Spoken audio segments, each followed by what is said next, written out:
Hello, everyone. Welcome to the first proper episode of Armchair Keepers of Arcane Secrets. I almost blew it. My name's Matt Ryan, And I'm Bob Geis. and we're going to talk about the bit. We're each running Masks of Nyarlathotep for our groups at home, and we're talking about what we're going to do. I got some weird noise going on. I don't hear any weird noise.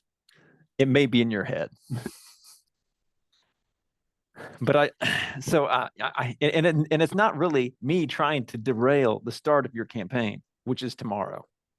So we're going to release this tomorrow, but we're recording. Today's Thursday. It's Thursday in the afternoon. Bob and I are both here, kind of we're in the Northeast and you're the Midwest, right? Yeah. Midwest. All right, but we're in the same time zone. So here's the plan. Tomorrow is kickoff. You're not kicking off for a week. Not till the 5th of February. That's two. Is it 2 weeks? It's the 6th of February. It's a while. So you're going to have a leg up on me in this race. All right. So I've got 8 players. The plan is we're going to make characters. I run a tight ship. People show up around between 7 and 7:30. And there's always the banter and the snacks and the drinks, right? And this group, they all don't know each other. So there will be some introductions. Yep. And then we all squeeze into my 2 small dining room, packed shoulder to shoulder. And then we're going to start. I start at 7:30 usually, pencils on paper, and I end at 10:30. That's, hard end. All right. 10:30. So 7:30 to 10:30. At 3 hours, right? Yep. There's going to be potty breaks. Yep. So my thought is we're going to make characters for about an hour. I use the quick start method for making characters. Yep. Quick and dirty. Yep. We're going to figure out how those characters know each other, right? Okay. How they know Jackson Elias, the main NPC. Yep. And then how they know each other. So we get some linkage. I get a little banter there, right? Yep. They're all going to want to, first question is going to be, I saw some weird shit back in the war. Can I have Cthulhu mythos skill? No, of course not. No. You Second question. Second question, what's it going to be? Can I have guns? Of course you can. Of course you can. Of course you can. We're going to make characters, and then I'm going to plop them right down. We're skipping Peru. All right. I was hoping you were going to do Peru, selfishly, to buy me time. We're not going to do Peru. Why aren't we doing Peru? Because, in my opinion, the reason I'm not doing Peru, not Purdue, I'm an IU guy, still not doing Purdue. But the reason I'm not doing Peru is I don't want them to be introduced to the mythos too early. That kind of lets the cat out of the bag. They get it in New York. But it's not, the cat doesn't jump out of the bag. The cat slithers out of the bag in New York. That opening scene. Yeah. Right? Yeah. That has to be it. That has to be the start of the campaign. That has to be the big explosion. Anything else takes away and diminishes that magnificent scene. One of my favorites in all of Call of Cthulhu. And as I look at this, and we should say right now that there's going to be spoilers. Bob and I can't do this without spoiling this thing. Okay, so here it is. Here's chapter 1, right? There's the big violent scene in Jackson Elias's hotel room. Yep. Okay, that's boom, right? Starts with a bang. Yep. Then there's this long poke around for clues thing. Right? The energy is going to drop, I suspect, during that part. Yeah, it can. I mean, in my experience, there's, again, you go in that scene's explosive and it really gets, the adrenaline going, right? And then they have all these different clues and then they begin to sort out the clues and they have to do research about the Carlisle expedition itself. So there's a lot to do, but there's also, there's a clear path in New York of what to do. Now, there is. I don't know if that's so clear. Well, it used to be. There is, and again, I'm the rebel here, right? I'm the rebel. I'm not on the books, right? So I can say certain things. I think that in New York, it gets a little diffuse. Some of the additional content that's been added makes it a little diffuse and takes away the golden path that that the investigators need to follow, that gets them going on the other part of the campaign. Well, I love you, Bob. I've read the older edition, and I don't know if that's any less diffuse. Very possible. It's been a few days since I've read that one. There's like, they could do this, they could do this, they should do this, they might think of doing this.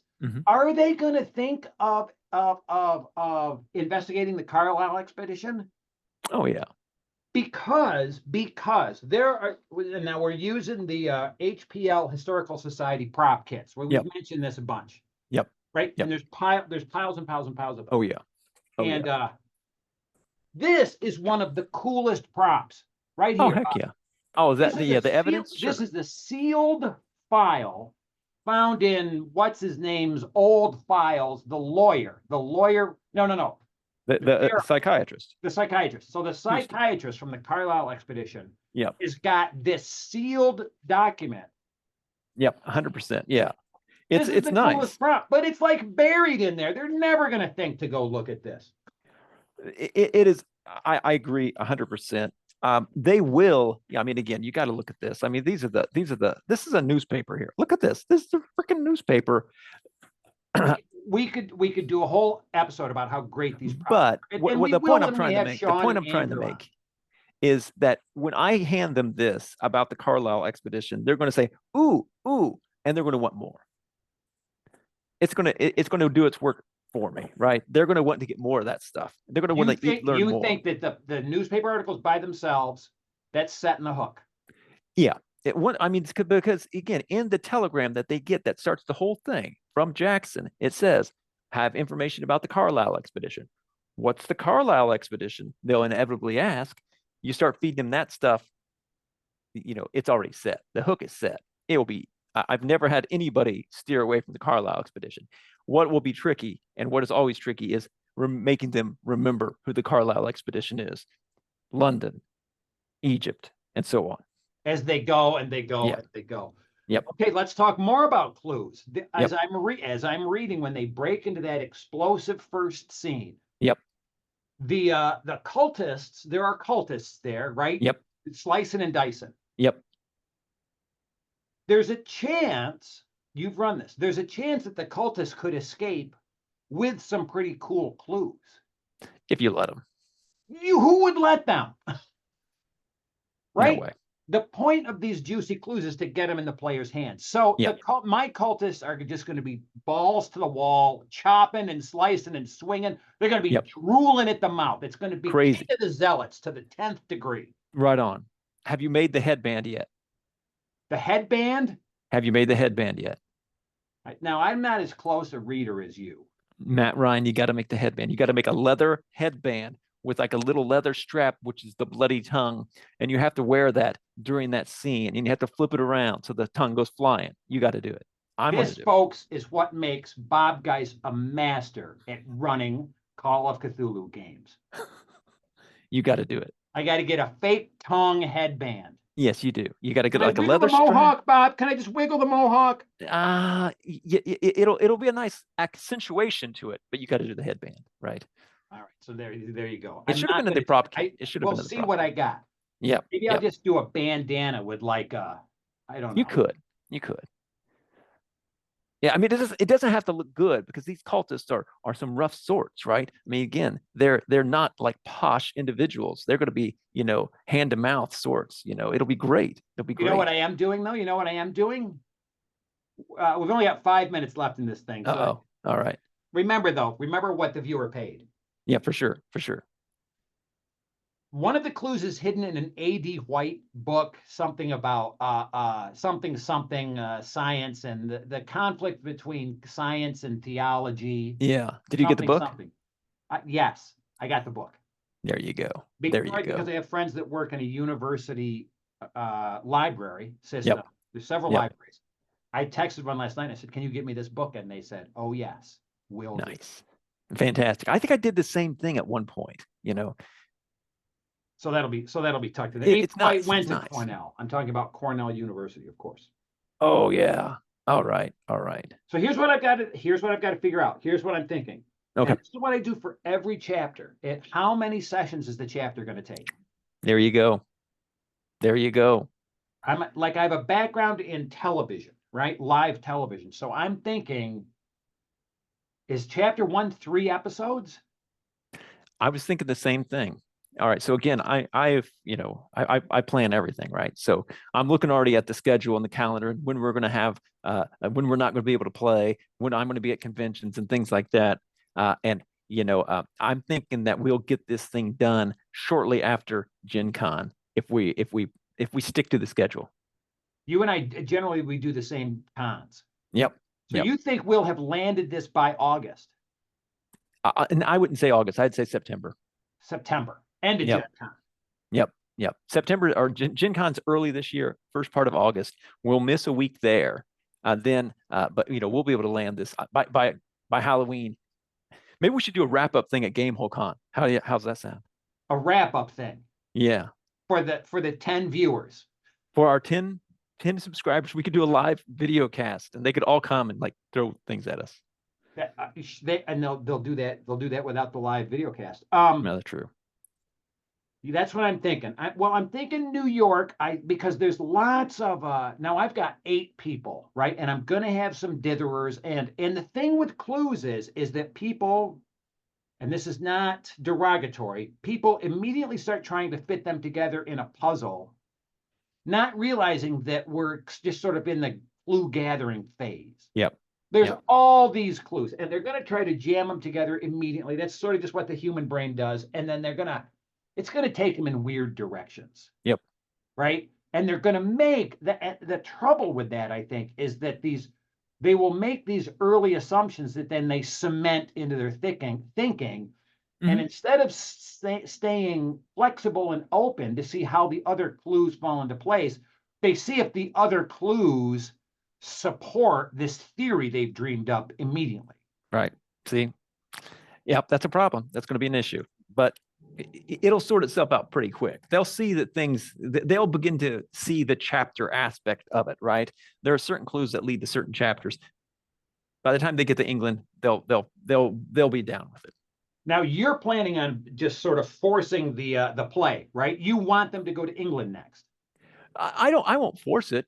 I don't think I'll have to. I mean, I've run this a lot, and I've never really had to do anything other than the Shanghai maneuver. We better save that for a later episode. The Shanghai maneuver, that's a patented Bob move, right? All right, I'm going to write that down here. This is here's my found notebook. Nice. And this is the campaign. Everything's in here.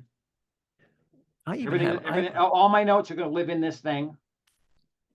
See, an important thing for our viewers to note is that I upgraded my entire phone to get the Mask of Nyarlathotep phone case because I wanted to run this campaign. That's what the viewers should know. That the viewers need to know that. They wanted to know. They were dying to know. Well, listen, this thing is gonna live on YouTube. We've got less than a minute, Bob. It's gonna live on YouTube, and we're gonna have the comments open. Oh and if you do watch this, especially if you know us, don't know us, it doesn't matter, and you want to say something, please say something. We're very open to your comments. And can we do that? To have a good time, right? Can we do that desperate thing where they say, please like and subscribe and hit the bell to be notified? Please, please. I don't know how any of that works. I hear it a lot. It's always sad, but I wanted to do it. I've always wanted to do it. So check that one off the list. Well, you did a very nice job of it. What can I say? I'm a good at begging, right? All right. So at this point, we are in pretty much we're in agreement on how we're approaching this. Yep. It's from the starting gate. We're thinking about handling it about the same way. Yeah, my problem is I'm gonna have to play catch up. Wait a minute. Can you hear that? That's the alarm going. Uh-oh. All right, we're out of time. Well, maybe now the woo woo woo noise is gone. Listen, have you ever had anybody die in the opening scene? Oh no, no. I mean, I don't even think I've had much combat in the opening scene. Well, But I there's go ahead. if I've given my players some rules, right? About the type of players that they or characters that they create. They can't have silly names, right? If they have silly names, their character is in serious jeopardy. Stop leaning into the camera. I have a rule right now that you can't lean into the camera. That It's was for steering. emphasis. That's That was like for that's emphasis. roughing the passer. Um, I don't make any rules. If they want to call, they get silly. I love silly names. Oh, let's see. I'm prissy about that. It's like, how dare you insult my sensibilities? This is a serious campaign. This is a serious campaign. We're playing this other game, this indie game on the off Fridays, and it's like a military thing. My wife is the Marshal, right? Her character's name is Marshall Amps. That's why I married her, Bob. There you go. There you go. See, there's nothing wrong with that. All right. Unless you're playing a my Cthulhu. All right, folks, hit like and subscribe for Bob. We'll see you in 2 weeks. In 2 weeks, or in 2 weeks, we're going to talk about your first run and my That's run. right. That's right. You're a good man, Bob, guys. Appreciate it. Well, don't say anything until I turn this thing off.